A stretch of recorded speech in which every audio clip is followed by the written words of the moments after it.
In the sprawling, sun-drenched landscape of Hollywood, some names echo like legends, attached to faces we've seen on giant movie screens and in our living rooms for decades. These are the stars, the magnetic figures who capture our collective imagination. But for every one of those radiant stars, there are countless other lights, burning just as intensely but perhaps in a different part of the sky. Their stories are often quieter, woven into the fabric of the industry in ways we might not immediately recognize. They are the writers, the composers, the craftsmen, the architects of the art we consume. Today we're going to talk about one of those lights. His last name is one you almost certainly know, Dorff. When you hear it, you probably picture his older brother, Stephen Dorff, the actor who has captivated audiences since he was a kid with his raw talent and brooding intensity.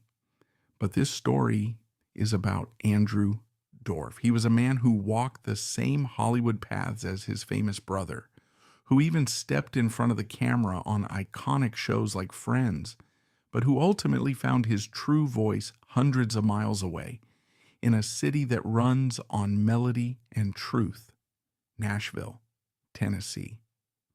Andrew's story is not one of blockbuster fame or red carpet glamour. It's a more intimate narrative about the search for one's own identity in the shadow of a famous family, about the profound courage it takes to change course, and about the quiet dignity of a master craftsman. It's also, tragically, a story about a life cut short at the age of just 40, a sudden and shocking end that left a community heartbroken and reminds us all of the fragility of our time here. This is the story of Andrew Dorff, the man behind some of country music's biggest hits, and a life that deserves to be remembered. To understand Andrew and the world that shaped him, we have to go back to his beginning. Born in Los Angeles in 1976, Andrew entered a family that was already deeply embedded in the very DNA of the entertainment industry. This wasn't a family that moved to Hollywood with stars in their eyes. They were part of the machinery that made the stars shine. The patriarch, Steve Dorff, was and still is a powerhouse composer and songwriter. If you were alive in the 80s and 90s, you've heard Steve Dorff's work, whether you knew it or not. He wrote the memorable theme songs for television shows that defined an era, like Growing Pains, Murphy Brown, and Spencer, for hire. His melodies were the background music to millions of lives, but his reach extended far beyond television. He was a force in the music world, penning massive hits for icons like Kenny Rogers with Through the Years, Anne Murray with I Just Fall in Love Again, and Barbra Streisand. His list of accolades is staggering: an Emmy nomination, Grammy nominations, and dozens of BMI awards celebrating his chart-topping songs. This was the environment Andrew grew up in. His home wasn't just a home, it was a creative crucible. Imagine being a child and having legendary singers and producers as casual visitors, hearing the process of a song being born, from the first few notes on a piano to a fully orchestrated masterpiece. Music and storytelling weren't just a career path, they were the language of the household. Andrew's mother, Nancy, was the warm, grounding force in this whirlwind of creativity. She and Steve created a home that, despite its proximity to Hollywood's chaos, was filled with love and support for their two sons. The elder son, Stephen, born 3 years before Andrew, seemed destined for the spotlight from an early age. He had a natural charisma, an undeniable screen presence that was apparent even as a child actor in commercials and small television roles. For Andrew, the younger brother, the experience would have been profoundly different. He was the observer, the witness to his father's immense success and his older brother's rapid ascent. In any family, the dynamic between siblings is complex, a mix of camaraderie, rivalry, and shared history. But in the Dorff family, That dynamic was amplified 1,000 times over by the pressures and expectations of Hollywood. As Stephen began landing major film roles in the late 80s and early 90s, becoming a bona fide star with films like The Power of One, the name Dorff became synonymous with his face, his talent, his rising fame. This is a heavy legacy for a younger sibling to navigate. The world constantly defines you by what you are not. You're not the famous one. It's a label that can be incredibly difficult to shake, and one that could easily lead a person to either resent the industry or feel pressured to replicate that same success. For a time, it seemed that Andrew might follow a similar path. It was almost a natural expectation. Growing up in Los Angeles with a famous brother and a powerful father, the doors to acting were certainly open to him, and he walked through them. In the mid to late 1990s, Andrew began to pick up roles in some of the most popular sitcoms of the day. These weren't just any shows, they were cultural touchstones. He had a part in Carolyn in the City, a staple of NBC's must-see TV lineup. He appeared on Seventh Heaven, a family drama that was a massive hit. Most notably, he landed a small role on Friends. It's hard to overstate the cultural behemoth that Friends was at its peak. To be on that set, even for a minor part, was to be at the absolute center of the television universe. You can picture him there, amidst the iconic Central Perk set, observing the tight-knit cast, feeling the electric energy of a show that was defining a generation. For many aspiring actors, this would have been the dream, a foot in the door of the biggest show on television. He also had roles in other series like Married with Children, another landmark sitcom, albeit one with a much different, more cynical tone. These roles demonstrated that Andrew had talent. He was handsome, capable, and had the professional poise to land parts in major productions. But as he moved through his 20s, it seems a quiet realization began to dawn on him. The life of an actor, especially in Los Angeles, is a relentless grind of auditions, rejections, and a constant fight for visibility. It's a life lived on someone else's terms, waiting for a casting director to say yes, for a writer to create a role, for a director to give you a shot. You are in many ways a vessel for someone else's vision. And perhaps for Andrew, a man who grew up seeing his father create entire worlds of sound from scratch that wasn't enough. Perhaps he felt the pull of a different kind of creativity, one that offered more autonomy, more personal expression, and a way to build something that was truly his own. He wasn't just living in his brother's shadow, he was also living in his father's. While Stephen was the actor, Steve was the songwriter. Andrew's pivot wasn't a rejection of his family's legacy, but rather a choice to embrace a different part of it. He began to lean into songwriting, the craft that had been the foundation of his family's success. It was a brave and profound choice. Instead of chasing the spotlight in Los Angeles, he decided to chase the song, and to do that, he knew he had to leave. He had to go to the one place on earth where the song is king, Nashville, Tennessee. The decision to move from Los Angeles to Nashville represented a seismic shift in Andrew Dorff's life, not just geographically, but creatively and spiritually. Los Angeles is a city built on image, on the visual medium of film and television. It's about who you are, who you know, and how you look.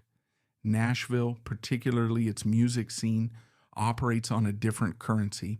It's a city built on storytelling, on the 3-minute narrative, on authenticity. In Nashville, the most revered figures aren't always the singers on the stage, but the writers in the back rooms, the ones who craft the words and melodies that move millions. For Andrew, this was a chance to redefine himself, not as Stephen Dorff's brother or Steve Dorff's son, but simply as Andrew Dorff, the songwriter.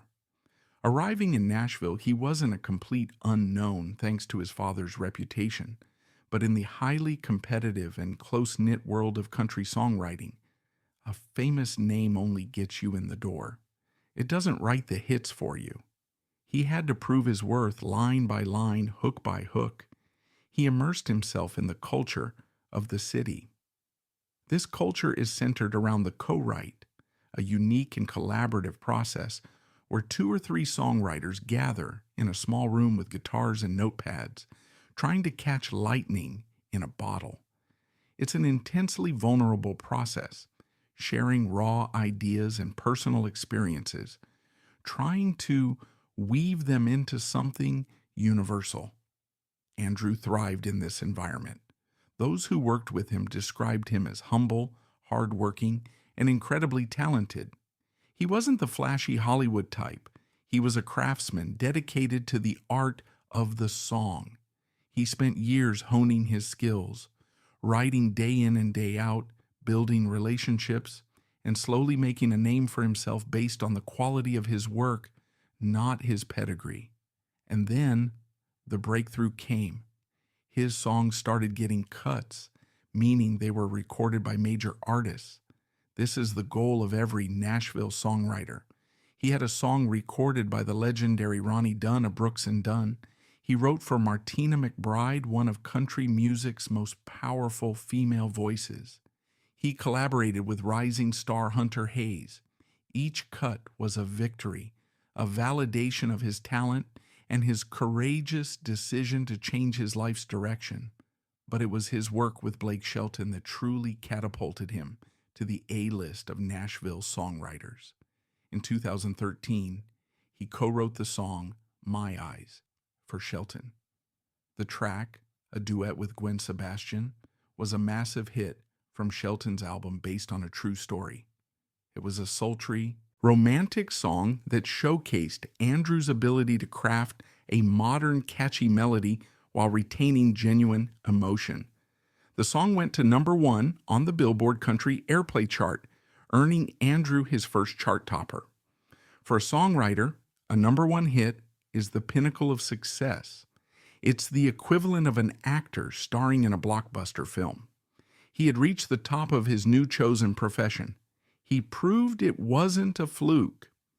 The very next year, in 2014, he co-penned another smash hit for Blake Shelton, Neon Light. This song was the polar opposite of My Eyes. It was a classic post-breakup anthem, a driving, upbeat track about heading to a bar to drink away the pain under the glow of a neon sign.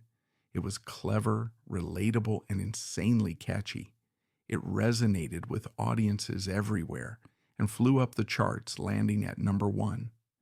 Andrew Dorff now had 2 chart-topping hits to his name in 2 consecutive years. He was no longer just a promising songwriter. He was one of the most successful and sought-after writers in Music City. His hot streak continued. In 2015, he achieved another incredible milestone, co-writing Save It for a Rainy Day for country superstar Kenny Chesney.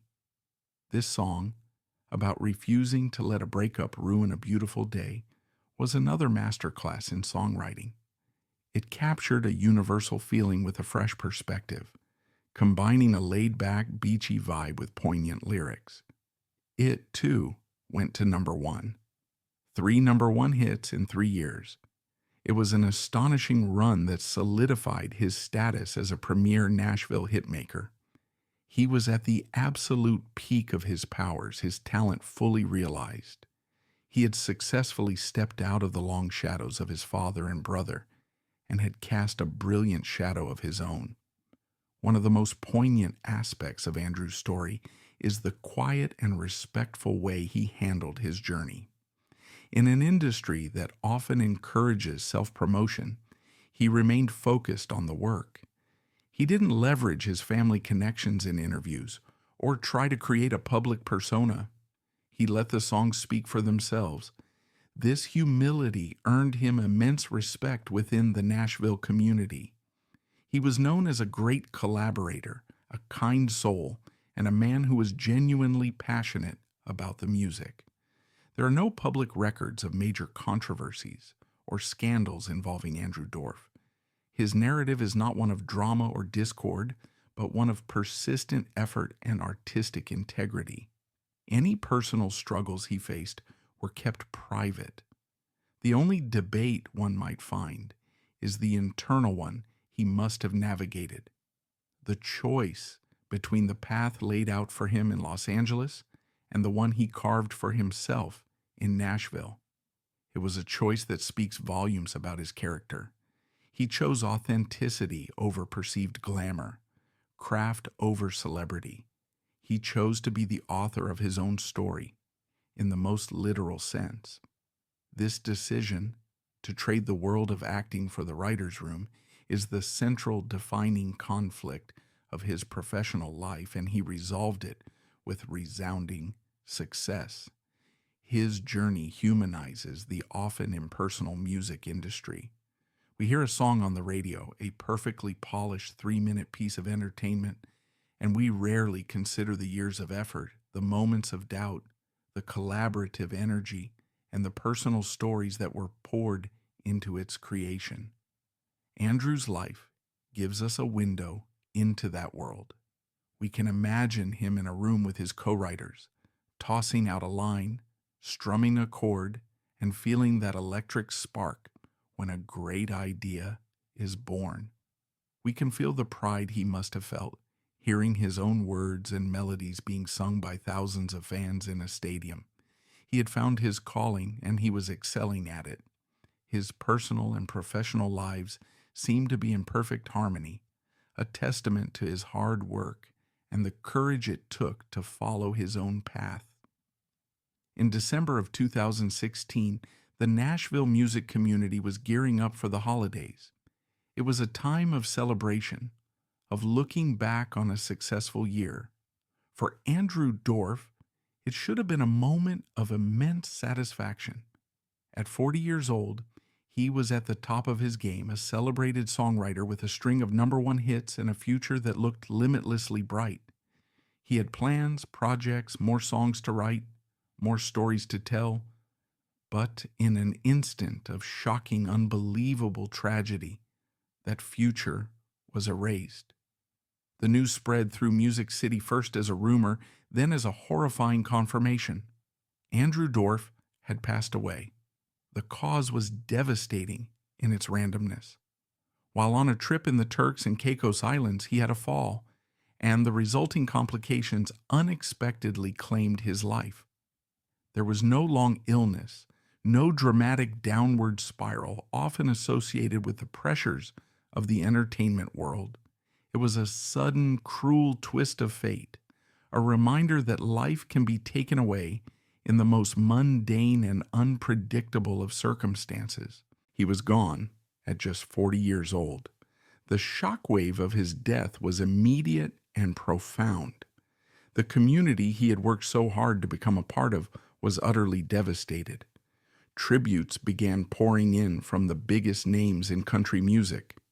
Blake Shelton, who had taken 2 of Andrew's songs to the top of the charts, tweeted his heartbreak, calling it sad and expressing his prayers for the Dorff family. Kenny Chesney remembered him as a good man and a great songwriter. Martina McBride called him a dear friend and a kind, gentle soul. These weren't generic industry condolences. They were deeply personal expressions of grief for a man who was clearly loved and respected, not just for his talent, but for who he was as a person. The most heart-wrenching tributes, of course, came from his family. His father, Steve Dorff, a man who had spent his life writing emotional music, was now faced with an unimaginable loss that no melody could soothe. He later wrote a beautiful and sorrowful song for his son titled "A Little More Time," a father's desperate plea for just one more moment.